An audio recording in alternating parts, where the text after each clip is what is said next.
Hello students, welcome to Codademy YouTube channel.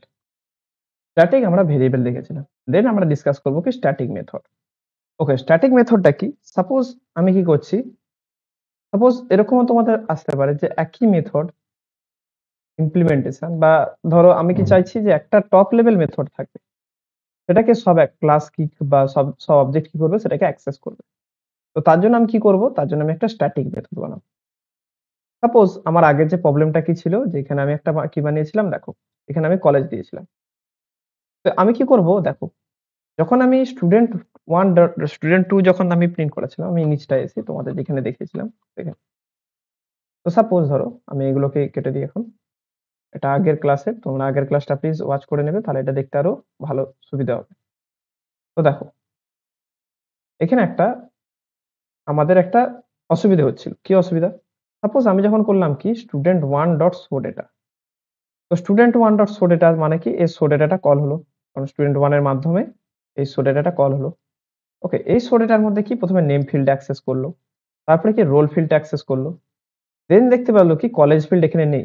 তো সঙ্গে, সঙ্গে কোথায় যাবে? আপার লেভেলে ক্লাস এরিয়াতে যাবে। এটাকে বলা হয় ক্লাস এরিয়া। যেখানে হচ্ছে আমাদের আমাদের স্ট্যাটিক ভেরিয়েবল গুলো ইউজ থাকে। তো ও দেখবে কি ক্লাস এরিয়াতে কিছু আছে নাকি। তো দেখতে পাচ্ছ কি ক্লাস এরিয়াতে নেই। তো সঙ্গে, সঙ্গে কি হবে? সরি, ও দেখলো কি ও নিজের হিপ এরিয়াতে নেই। সঙ্গে, সঙ্গে ও ক্লাস এরিয়াতে গেল। দেখতে পেল কি ক্লাস এরিয়াতে আছে। সঙ্গে, সঙ্গে সেটাকে প্রিন্ট করে দিল। তো ইচ টাইম স্টুডেন্ট 1 স্টুডেন্ট 2 3 কি করছে? দুটো ফিল্ড পাচ্ছে, একটা ফিল্ড পাচ্ছে না, তখন সে ক্লাস এরিয়াতে যাচ্ছে। তো এখানে কি একটা হিউজ টাইম লাগছে। তো এই টাইমটাকে কমানোর জন্য আমরা কি ইউজ করতে পারি? স্ট্যাটিক মেথড ইউজ করতে পারি। ওকে? ইউজ করতে পারি স্ট্যাটিক মেথড। তো স্ট্যাটিক মেথডে কি করব? আমরা এই ক্লাস এরিয়াতেই আরেকটা মেথড বানাবো। সাপোজ এই মেথডের নাম দিয়ে দিলাম আমি কি? যে গেট কলেজ। গেট কলেজের কাজ কি হবে? কলেজের নামটা প্রিন্ট করা। ও কি করবে? ডিরেক্ট এই ক্লাস এরিয়াটাকে দিয়ে প্রিন্ট করে দেবে। ওকে? তো নেক্সট টাইম আমি যখন স্টুডেন্ট শো ডেটাতে আমি কি করব? ডিরেক্ট এই গেট কলেজটাকে প্রিন্ট করাবো। তাহলে কি হবে? এখান থেকে ডিরেক্ট এটা প্রিন্ট হয়ে যাবে। বুঝতে পেরেছো? তো ওকে আর দেখতে হবে না যে কলেজের মধ্যে ভ্যালু আছে কিনা নেই। নিজে দেখবে যে নিজের মধ্যে দেখো এখানে আমরা ডেটা ফিল্ড অ্যাক্সেস করছি। বাট আমরা ডেটা ফিল্ড অ্যাক্সেস করব না। আমরা ডিরেক্ট কি করব? এই ফাংশনটাকে আমরা শো ডেটার মধ্যে কল করিয়ে দেব। তো দেখো কি হবে অ্যাকচুয়ালি? তো আমি কি করলাম? গেলাম এখানে আগের কোডটাতে। আমি কি করব? একটা ফাংশন বানাবো। ফাংশনটার নাম কি দেব? যে void gate college. Void gate college. Gate কলেজের কাজ কি হবে? শুধু কলেজের নেমটা প্রিন্ট করা। system.out.println college equals to college. But দেখো এটা কি রেখেছি আমি অবজেক্ট লেভেল। তো অবজেক্ট লেভেল যখন দেখবে ও প্রথমে সার্চ করবে ওর অবজেক্ট লেভেল কি ডেটাটা আছে। ও দেখবে অবজেক্ট লেভেলে এই ডেটাটা নেই। দেন ও কিসে যাবে? ক্লাস এরিয়াতে যাবে। কিন্তু এখানে ওকে সুইচ করতে হচ্ছে। হিপ এরিয়া থেকে আবার ক্লাস এরিয়ায় খুঁজতে হচ্ছে। তো এটাকে অপটিমাইজ করার জন্য আমি এটাকেও কি করে দেব? ক্লাস এরিয়া করে দেব। কারণটা কি? এ যদি ক্লাস এরিয়াতে থাকে, সবার আগে প্রায়োরিটি কি হবে? ক্লাস এরিয়া ভেরিয়েবলকে খোঁজা। তাই গেট কলেজ কি করবে? আগে ওর নিজের ক্লাস এরিয়ার ভেরিয়েবলকে আগে খুঁজবে। যদি পেয়ে যায় সঙ্গে, সঙ্গে সেটাকে প্রিন্ট করে দেবে। তার জন্য আমি কি করব? এখানে জাস্ট আমি কি লিখে দেব? এখানে জাস্ট আমি গেট কলেজটাকে প্রিন্ট করে দেব। ওকে? তো দেখো এবারে আমার কিন্তু কাজ শেষ। আমি এটাকে মুছে দিলাম। তো দেখো, দেখো সেম জিনিস কিন্তু আউটপুট চলে আসছে। কিন্তু এবারে টাইম অনেক কম লেগেছে। কারণটা কি? এবারে যখন student1 ডট শো ডেটা করলাম, ও নিজের নেম প্রিন্ট করলো অবজেক্ট এরিয়া থেকে। এটাকেও প্রিন্ট করলো অবজেক্ট এরিয়া থেকে। বাট আগে আমি কি করেছিলাম? কলেজ যখন লিখে দিতাম ডিরেক্টলি, যখন একটা অবজেক্ট ফিল্ডের মধ্যে, ও আগে অবজেক্ট এরিয়াতে সার্চ করতো রোল আর নেম আছে, পেত না। দেন ও ক্লাস এরিয়াতে যেত। বাট এখন কি করছি আমি? গেট কলেজকে কল করাতে ও কি করেছে? নিজের আগে কি করেছে? ক্লাস এরিয়া থেকে খুঁজে নিচ্ছে যে কে আছে। কলেজ আছে তাই প্রিন্ট করে দিচ্ছে। এভাবে আমরা করতে পারবো। আচ্ছা, এখানে একটা নোট আমি লিখে রাখি। নোট কি? আমরা স্ট্যাটিক স্ট্যাটিক মেথডস বলো বা ভেরিয়েবলস বলো বা ব্লক বলো, কোথায় অ্যাক্সেস করতে পারবো আমরা? কোথা থেকে অ্যাক্সেস করতে পারবো? নন স্ট্যাটিক ফিল্ড থেকে অ্যাক্সেস করতে পারবো। যেমন কি দেখো, এটা একটা non static field show data. এখানে আমি কাকে কল করেছি? Gate college. বাট এর উল্টোটা হয় না। তার মানে কি? নন স্ট্যাটিক কে তো আমরা কখনো স্ট্যাটিক এর মাধ্যমে অ্যাক্সেস করতে পারবো না। সাপোজ ধরো আমি এই গেট কলেজটাকে যদি শো ডেটাকে যদি প্রিন্ট করি বা ধরো এই রোলটাকে প্রিন্ট করতে চাইছি, আমি যদি এখানে লিখি যে নেম ইকুয়ালস টু নেম, তখন কিন্তু হবে না। দেখো এরর চলে আসছে। আমি যদি এটাকে দেখাই, দেখো এরর চলে আসবে। কি এরর দেখো, non static variable can not be reference for static concept, কারণ দুটো আলাদা মেমোরিতে আছে। আমি কি বলেছি, ক্লাস এরিয়া আমরা কিন্তু হিপ এরিয়াতে ক্লাস এরিয়া অ্যাক্সেস করতে পারবো, বাট ক্লাস এরিয়া দিয়ে কিন্তু হিপ এরিয়া অ্যাক্সেস করতে পারবো না।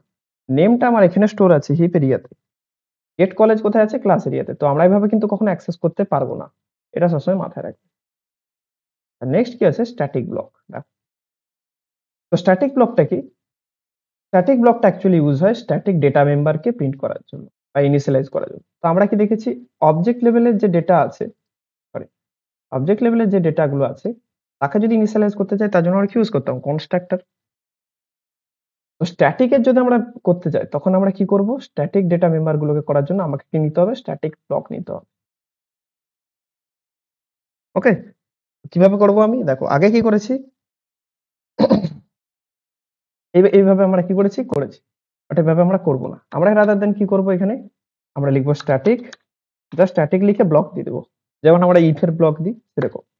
এখানে কি লিখে দেবো, কলেজ ইকুয়ালস টু কেজিএসি। দেখো সেম জিনিসটা কিন্তু চলে আসবে। ওকে, এই নেমটা আমি মুছে দিলাম কারণ এই নেমটার জন্য এরর দেবে। তো এবারে যদি আমি প্রিন্ট করে দেখো সেম জিনিসই চলে আসবে, কেজিএসি কেজিএসি কেজি। তাহলে স্ট্যাটিক ব্লক কোন জায়গায় ইউজ হয়, স্ট্যাটিক ব্লক ইউজ হয় স্ট্যাটিক ডেটা মেম্বারকে অ্যাক্সেস করার জন্য। এখানে একটা জিনিস দেখো, অনেকেরই ডাউট, সাপোজ আমি কি করলাম, আমার এই প্রোগ্রামের মধ্যে, প্রোগ্রাম ওয়ানের মধ্যে আমি একটা স্ট্যাটিক দিয়ে দিলাম। ওকে, স্ট্যাটিকের মধ্যে আমি কি লিখে দিলাম, সিস্টেম ডট আউট ডট প্রিন্টএলএন, যেটা হচ্ছে কি প্রোগ্রাম ওয়ান স্ট্যাটিক ব্লক, আর আমি এগুলোকে মুছে দিলাম, কমেন্ট আউট করে দিলাম। এখানে আমি একটা মাত্রই কমান্ড রাখছি, সেটা হচ্ছে কি স্ট্যাটিক মেইন মেথড। আচ্ছা এবার তোমরা বলো তো কোনটাকে অ্যাক্সেস করবে, এই মেইন মেথড আগে ইউজ হবে না এই স্ট্যাটিক ব্লক? উত্তরটা হচ্ছে আগে স্ট্যাটিক ব্লক। দেখো এই প্রোগ্রামটা যদি আমি রান করে না, দেখো কি আসবে, আগে স্ট্যাটিক ব্লকটা অ্যাক্সেস হচ্ছে, তার জন্য প্রিন্ট হচ্ছে, দেন স্ট্যাটিক মেথড। তো মেইন মেথডের আগে সবার আগে কার কাজ হয়, আগে স্ট্যাটিক ব্লকের কাজ হয়। এটা সবসময় মনে রাখবে, আমি এখানে লিখে রেখেছি, তোমরা ফার্দার নোটস গুলো পেয়ে যাবে। তো এটা কি হয়, it is executed before the main method of class loading. তো আগে স্ট্যাটিক ব্লক অ্যাক্সেস হবে, দেন কিন্তু তোমার মেইন মেথড হবে। ওকে, এবারে কি আসবে, আমি একটা জাভা দিস কিওয়ার্ডে আসবো। আচ্ছা দিস কিওয়ার্ড কিসের জন্য কাজে লাগে, দিস রেফার করে যে কারেন্ট অবজেক্টকে। ওকে, তো সাপোজ আমি একটা ক্লাসে আছি, ক্লাস ক্লাস স্টুডেন্ট, তো এখানে যদি আমি দিস কোথাও ইউজ করি কিওয়ার্ডটা, এ কি রেফার করবে, এর কারেন্ট যে অবজেক্টে আমি আছি সেই অবজেক্টটাকেও রেফার করবে। ওকে, তো এটা কি করে আমি অ্যাক্সেস করব, দেখো এটাকে ইউজ করার একটা ফ্যান্সি উপায় আছে। কি জিনিসটা দেখো, সাপোজ আমি কি করলাম, সাপোজ ধরো আমি এখানে কি করলাম, এই ডেটাগুলোকে আগের মতো রেখে দিলাম। আচ্ছা এবারে দেখো এখানে কি রেখেছি, ইন্ট রোল। আমি সাপোজ এটাকে আরো এলএল লিখে দিলাম, এটাকে এনএএমই লিখে দিলাম, এটা কি হয়ে যাবে আরো এলএল, এটা কি যাবে এনএএমই। ওকে, এবার একটা জিনিস দেখো, আমি যে 101টা পাঠালাম ওটা কার মধ্যে হচ্ছে, স্টোর হচ্ছে রোল, আর এখানেও আছে রোল, বাট দুটো কিন্তু আলাদা ভেরিয়েবল, একটা আছে ক্লাস জুড়ে ভেরিয়েবল, আর একটা আছে কি আমার এই কনস্ট্রাক্টরের মধ্যে ডিফাইন করা ভেরিয়েবল। তো দুটোকে আমি আলাদা করব কি করে, দুটোকে আলাদা ইউজ করার জন্য আমরা ইউজ করি কি দিস কিওয়ার্ড। আমরা লিখে দিলাম দিস ডট রোল, এটা কি বোঝাবে, আমার কারেন্ট অবজেক্ট মানে কারেন্ট ক্লাসের দিস রোলটাকে বোঝাবে কি, দিস রোল। তো এই রোলটাকে কে বোঝাবে, এই যে দিস রোল। ওকে, আর এই রোলটা কোন রোলটাকে বোঝাবে, স্টুডেন্ট ক্লাসের রোলটা। সেম নেমের জায়গায় আমি কি করে দিলাম, this dot name equals to name. তো দিস কিওয়ার্ড মানে কি বোঝায়, ও কারেন্ট অবজেক্টের নেম, তো কারেন্ট অবজেক্ট ফিল্ডের নেম, এই নেমটাকে বোঝাবে দিস ডট নেম। বাট এই নেমটা কাকে বোঝাবে, এই নেমটা একে বোঝাবে। তো দেখো আমি যদি প্রোগ্রামটা রান করি, স্মুথলি কি হয়ে যাবে, আমার রান হয়ে যাবে। ওকে, এটাই ছিল আমাদের দিস কিওয়ার্ড। এর পরে সুপার কিওয়ার্ড আছে, সেটা আমি ইনহেরিটেন্স এর পর বোঝাবো। ওকে, ভিডিওটা যদি ভালো লেগে থাকে তোমরা অবশ্যই লাইক শেয়ার এন্ড সাবস্ক্রাইব করবে, এন্ড আরো এটাকে সাবস্ক্রাইব করতে থাকো আরো এরকম ভালো কন্টেন্ট পাওয়ার জন্য। Thank you.